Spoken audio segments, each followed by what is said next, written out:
Be sure to check out my Patreon for weekly exclusive interviews, extra content on Veve and Ecomi, and building generational wealth, as well as money management tips from experienced whales.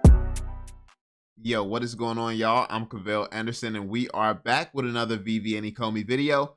In this one, we're going to be addressing a comment from actually a newer person in the community. First off, shout out to all the newer people who are just now joining the Veve community.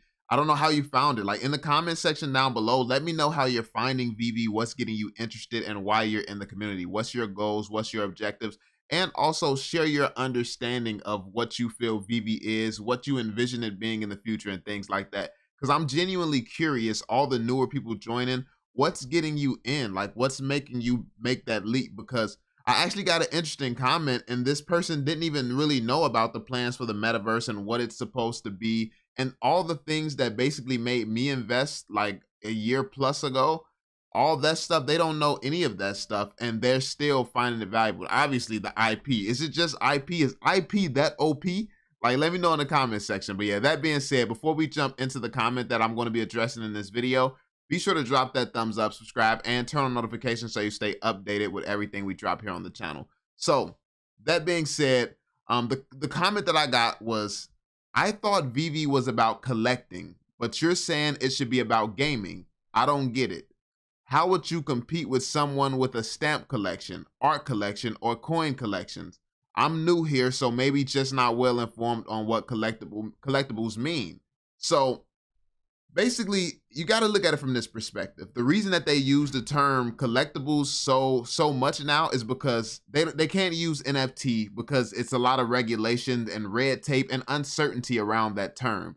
Even though things are NFTs, it's better to use the term collectible simply for, you know, acceptability. Like, because I believe NFTs are banned in like Asia somewhere, but you can technically still have NFTs. It's just they really mean like Bored Ape type projects and stuff that could really be scams type of thing. Like, digital collectibles are completely fine. So it's a lot that goes around the term collectible. And also, early on in the lifespan of Veve, they would make a lot of promises. They would talk about things way before it was time for them to come out. This stuff would be years out. They would talk about it, build up hype. Everybody started to expect these things, which I don't know why people expected them so fast, but everybody got super excited and started to expect these things, and then they couldn't deliver in the amount of time that people wanted it delivered. So people would get upset. They would leave the project. There would be a lot of backlash for things taking too long. What people feel is too long because they really don't have any sense of how long development actually takes, because development is a long process. Licensing is a long process. Like, me coming in with my background, I know that all of these different aspects takes many years to accomplish. But someone who's new to this space may think, oh, just add a search bar up top. That should take a couple days. Why is it still not done months later? Like, if you don't know anything about development, know what it actually takes, like, you just would not understand. So Veve has had to become more careful with the things that they're saying now, as opposed to what they were saying in the past. So during the time when I invested, they were saying things like, we're trying to build a world like Ready Player One. We want to build a world like Ready Player One. We want people to be able to quit their jobs and do Veve full time. We want to create these type of opportunities with our metaverse. It's going to be about digital land. It's going to be about ownership. It's going to be about all these things. Like, literally at one point in time, Dan, the COO, actually literally said out of his mouth, we want to see Batman scaling walls in the Veveverse. We want to see Batman in the metaverse scaling walls, climbing on walls, and just having a fun gaming experience. He said that there was going to be racing games and things like that. So where the confusion has come is that Veve is now currently seen as a marketplace when that was never its full intended purpose. The marketplace was just the beginning. The marketplace side of Veve is what they would label as the gift shop. So if you think of Disney World and everything that there is to do in Disney World, what we have right now for Veve, it's only the gift shop. This is just the beginning, and this is why people say that we're still very much at the beginning. But also, this is why people have an argument where it's like, yo, if we've been at the beginning for 2 years, how long is it going to actually take us to get to the end? I don't have 20 years to be invested. So, I mean, I can see multiple different perspectives here. I understand why some people get frustrated with Veve because they seem to be moving at snail pace. But what people don't understand is that at the beginning, it takes more time to build a strong foundation than it does once the ball is already rolling. So think of it like pushing a snowball down a mountain. It may take a long time to get that perfect shaped snowball when it's starting this little, but as it gets bigger, it picks up so much speed that it gets bigger faster. So that's what happens when it comes down to development. They have to get the delicate beginning pieces, they have to get it done right. It's important to get that done right, not fast, right. They want it done right. And then as that's done right, things will get faster and faster later down development. I don't know if that kicks in at year 3, year 4, year 5, but things speed up at a certain point.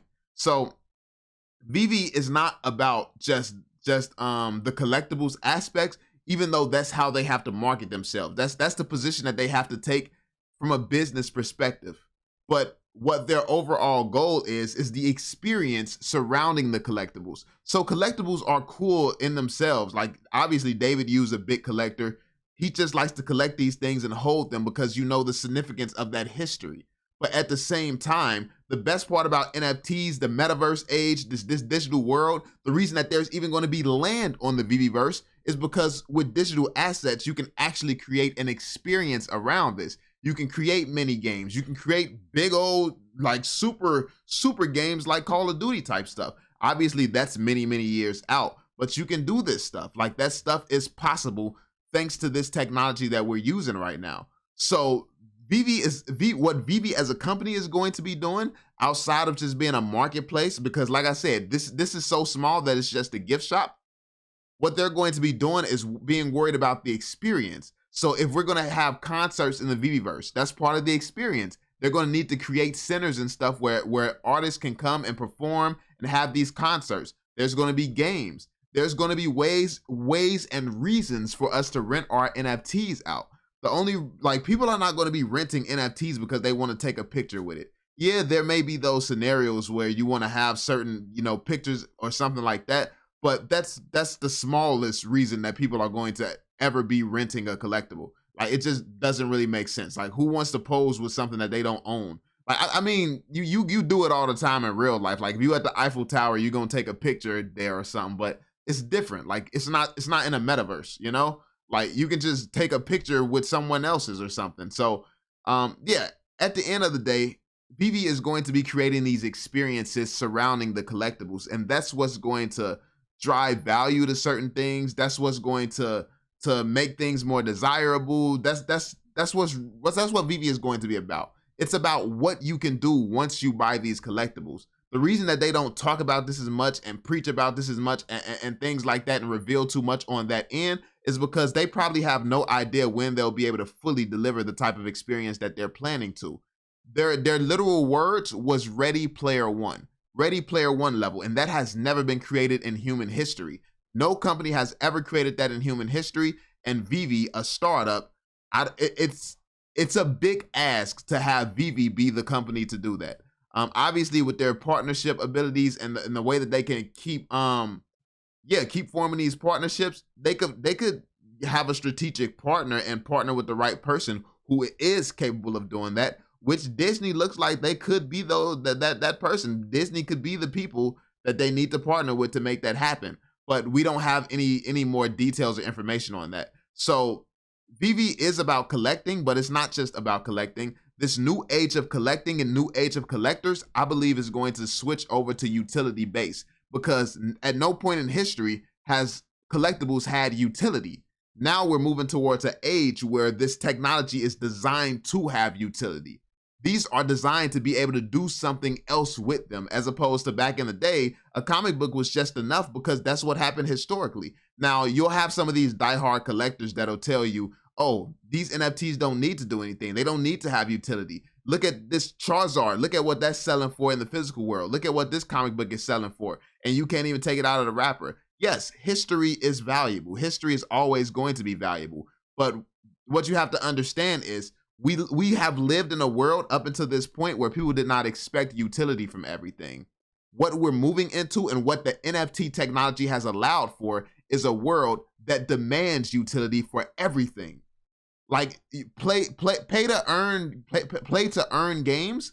You literally have to be paid to play video games now. Now, obviously, none of these games are at the level of Fortnite or something. Like, gaming on that front is kind of trash. Like, there's no really good games that makes it even worth it, even if you get paid to play it. But once you get games that are actually fun as Call of Duty, as fun as Fortnite, as fun as Overwatch, and you get paid to play it, that's when nobody gets on Call of Duty. That's when nobody gets on Fortnite. That's when nobody gets on those type of games. And that's when the demand for extra utility starts to come into play. Gaming is going to play a huge part in the metaverse age. Gaming is going to be, I believe, what makes that massive shift. Because the second that you can play a regular person, not a YouTuber, not a streamer, not a pro player, the moment a regular person can play games and they're just as fun as any game on the market, and they can get paid to play it, that's when every single game is going to have to do that. And I believe that that's going to be the next big transition for gaming, and that's going to trickle into the metaverse, because people confuse the metaverse with a gaming experience, and it's not. The metaverse is much more than that. The metaverse is a virtual version of the physical world. There's going to be games within it. There's going to be businesses like Amazon within it, where you'll be able to buy things within the metaverse, have them shipped directly to your house without ever having to leave the metaverse. You're going to be able to, like, it's an extension of the real world, except for things are digital. And if you think about it, most of our lives are already digital. We spend our time on YouTube, Netflix. We spend our time on Twitter, Facebook. All of this stuff is digital. So all they're basically doing with this NFT technology and crypto and stuff like that is with this ownership, they're using these new technologies to make the experience keep you trapped there even more, or make you want to stay there even more. So if you're going to watch a TV show, different metaverses are going to have different TV shows. They're going to have different deals. Like, one metaverse may have a deal with Netflix. Another metaverse may have a deal with Disney Plus, and you'll be able to watch these things within the metaverse. So now it's even more advertisements and stuff for everybody. So Hulu is going to get paid for showing its videos in the metaverse, of course.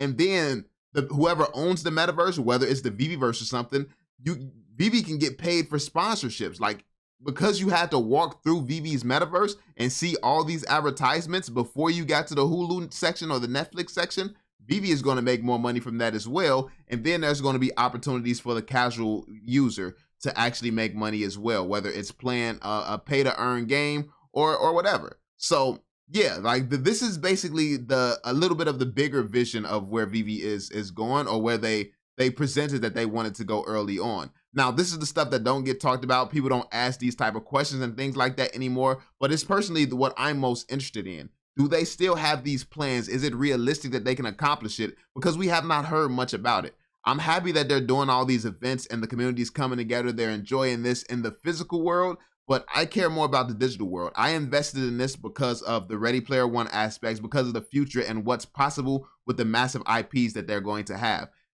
Can we even use these IPs in certain ways within the Veveverse? Like, is there going to be restrictions on that?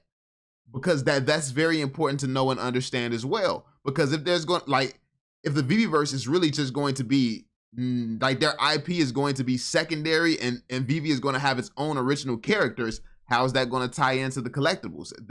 I don't know what the licenses and the deals actually say that they can do, like say that they're allowed to do. So yeah, that's pretty much it. I just wanted to break that down and basically explain from my perspective. Then you ask, how would you compete with someone with a stamp collection, art collection, or coin collection? If you're talking about comparing NFTs versus physical world collectibles and collectors, it's not a competition. It's just a different form of collecting. I don't think that you are competing with the physical world. I think that this is an addition to it. So just because you buy a house in the Veveverse, that does not mean you're going to sell your real life house, does it?